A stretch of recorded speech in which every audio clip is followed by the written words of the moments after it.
I am Larry Reeder, and I am Telect subject matter expert on power systems. So a lot of people at Telect kind of consider you the mad scientist. Basically, yes. Yeah, didn't you almost burn down one of our buildings before? I came close, yes. Yeah, testing batteries. Testing batteries, that's right. So what do we got? And we're still testing batteries. So I'm not an expert. So what do we know? What do you know about batteries? What can you tell us for the layman out there? Well, we do a lot of different evaluations. Everything that we're doing today is slanted towards advanced batteries and advanced alternative energy, and the replacement of lead acid as the basic technology that's been around for a lot of years, with lithium iron phosphate is the battery that we're doing at the moment. We've also got lithium polymer and gelled electrolyte roll batteries in here and under test at the same time. So essentially this is old school. Old school. And this is new school. This is, oh my God, coming school. And so this is what's in the network currently? Correct. And that's kind of what everybody buys. But everybody's going this way. The Leaf, my iPhone, does my iPhone have that battery? Your iPhone uses this technology. Okay, very Correct. cool.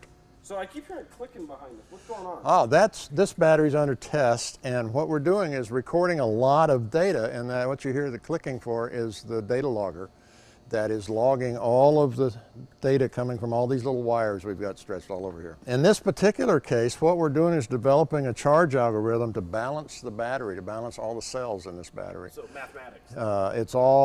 It's deriving what sequence, cause and effect, that it takes to control this battery whenever it's time to recharge it and balance it out. So you design the algorithm, you get it all dialed.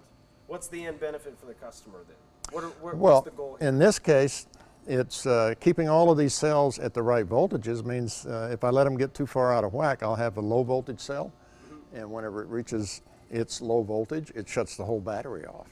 So this is going to keep the system running? Longer. Forever? Forever. Right. Well, for the life of the battery. For however long the battery lasts, exactly. Okay. So, and once we figured all that out and we know exactly how we want it to happen algorithm-wise, then we turn that into software that goes into a processor that actually controls the charging of the battery. The software, the processor's in a control unit. This is a prototype of the control unit, but this has got processors in it, it's got the control interfaces in it.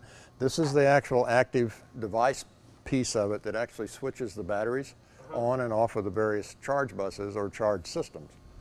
They got it. So this is all of the, once it's finished, these boxes probably turn into something not much bigger than your iPhone, but for prototypes, that's what all this is. And these run all the various batteries in the different test cells that we've got. We're trying to find, as we go into alternative energy, the battery becomes paramount. You remember, the battery we use today, lead acid and telecommunication application, is a standby battery. The old school battery. It just sits there and waits for commercial power to go out.